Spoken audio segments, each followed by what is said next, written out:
covering the latest developments throughout the front line, starting out in the direction of Zaporizhzhia, where in the direction of Robotyne and Verbove, the Ukrainian forces continue their offensive operations, but are so far unable to push through since the last capture here to the southwest of Robotyne, where the Ukrainian forces captured further positions within the trenches to the south of Robotyne. However, the final parts of the trenches is still under Russian control. This is the area where there's essentially a three-line circular trench. So the Russian forces still have positions within that, and they are directly interfering in the Ukrainian advances here to the south of Robotyne. If the Ukrainian forces manage to capture this final part, they can start advancing in the direction of Novorokopivka.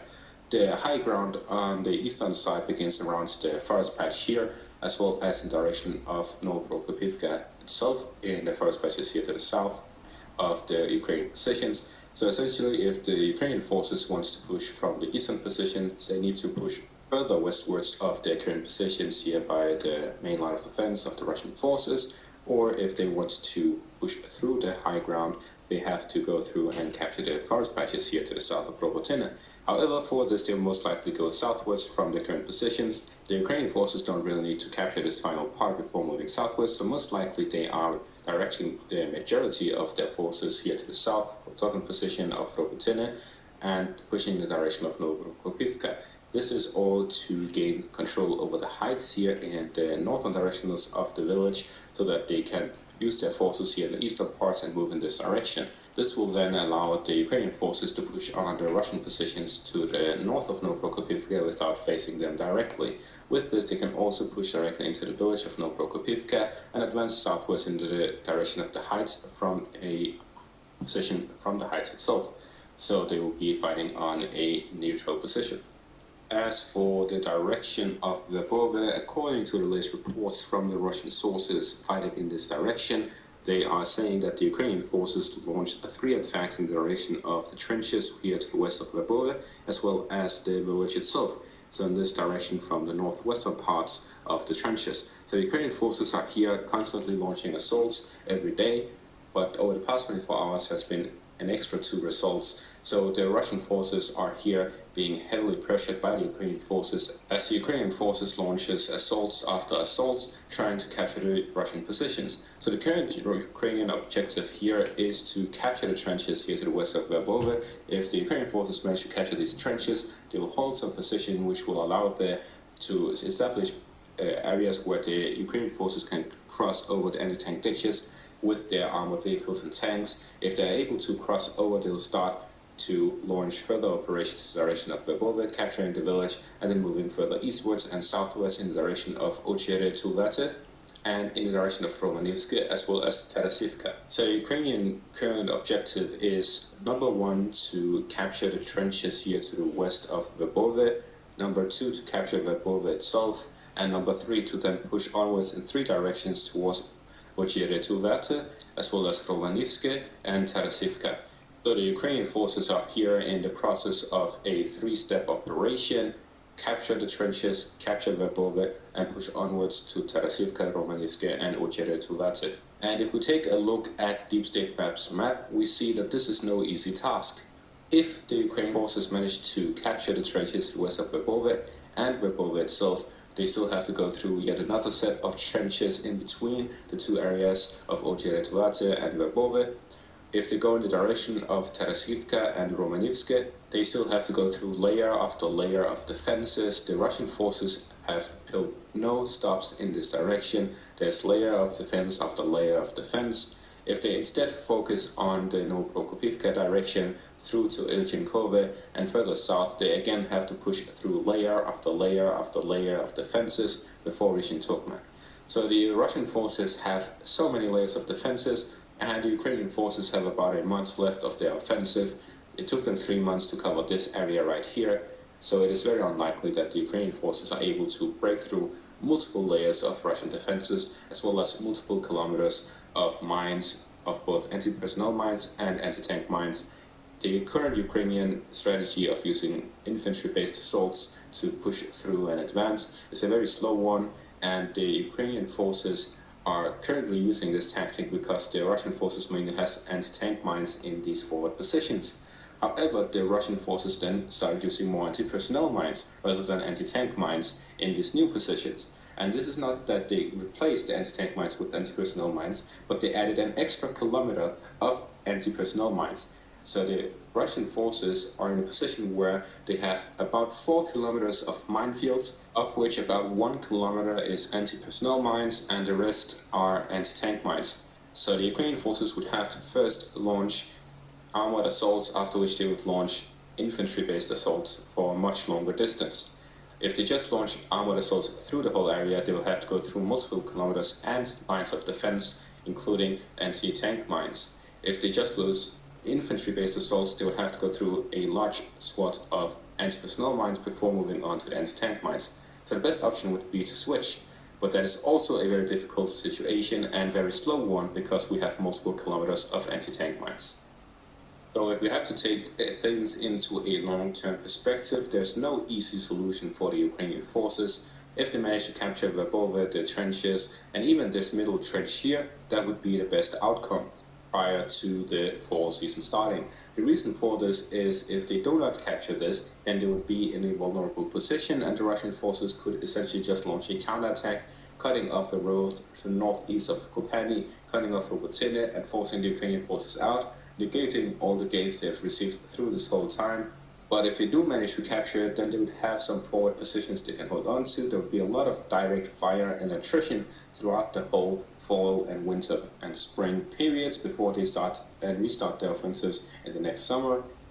The Ukrainian forces are here in a very difficult position as no matter what decision they take, whether it be to retreat, then they would have spent these 3 months for nothing, or if they want to stay, then they're in a difficult position for the next couple of seasons. So in either case, the Ukrainian forces are in a difficult position. If they want to get a win out of this, then they would need to launch some sort of massive offensive and actually manage to break through a couple of these lines. Otherwise, it will be very difficult to sell this offensive as a success. Then move on to the next part of the front, which is here by Velika Novosilka, the Remevsky Ledge area. The only development here is that the Ukrainian forces managed to negate some of the recent Russian counterattack gains north of Priorne, so fighting is retreating to the Priorne direction. As for the Bakhmut direction, we see here that there's conflicting information about Andriivka. According to pro-Ukrainian sources, the Ukrainian forces managed to capture Andriivka, and according to pro-Russian sources, they have not. There's been no evidence put forward about either claim, but what we do see is that there is this drone picture from a couple of days ago, about a week ago actually, and in this we see that there is no Andriivka. This is about the same time we heard the news of Russia withdrawing from Andriivka, so there is no village here. There's a lot of fighting around it, but it's very difficult to actually claim you have control over something that doesn't exist.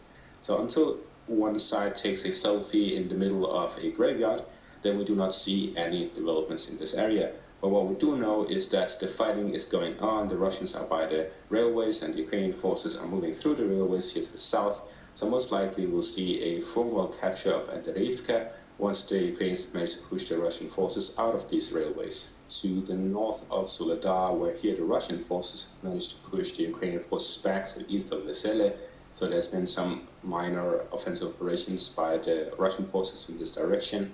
In other news, there seems to be a spotting of M1 Abrams tanks in the direction of Germany, moving in the direction of the northeast of Magdeburg, as we can see in these pictures here, geolocated by a river, and a photo taken by the railways in this direction, moving in the direction of Ukraine.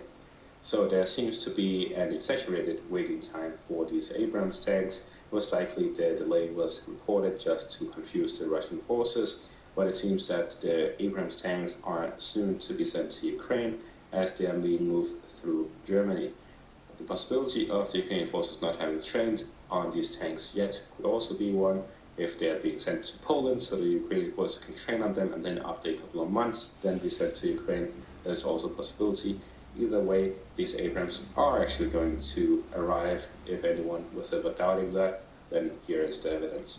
And that is going to be all for this update. Thank you all for watching and have a great day.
πλακί, μπράβο το πλακί.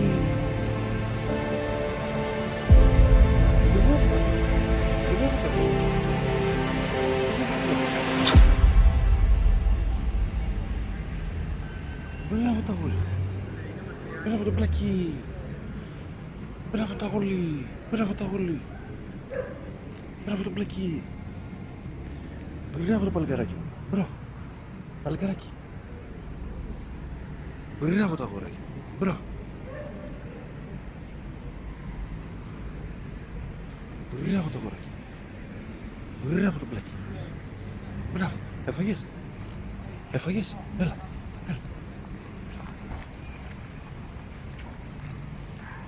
Μπράβο το πλακί. Φάει αγάπη. Φάει. Μπράβο το πλακί. Μπράβο το πλακί. Μπράβο τα γούλα. Μπράβο το πλακί. Μπράβο το κοράκι. Περίμενε εδώ καλά. Εντάξει. Μπράβο τα γούλα. Περίμενε εδώ. Περίμενε εκεί. Περίμενε. Ναι τα γούλα μου. Ναι. Μπράβο τα γούλα. Μπράβο. Μπράβο το πλακί. Μπράβο το κοράκι. Μπράβο. Μπράβο τα γούλα. Μπράβο. Περίμενε εδώ. Περίμενε εκεί. Μπράβο τα γόρια. Περίμενε εκεί. Περίμενε. Μπράβο το πλάκι.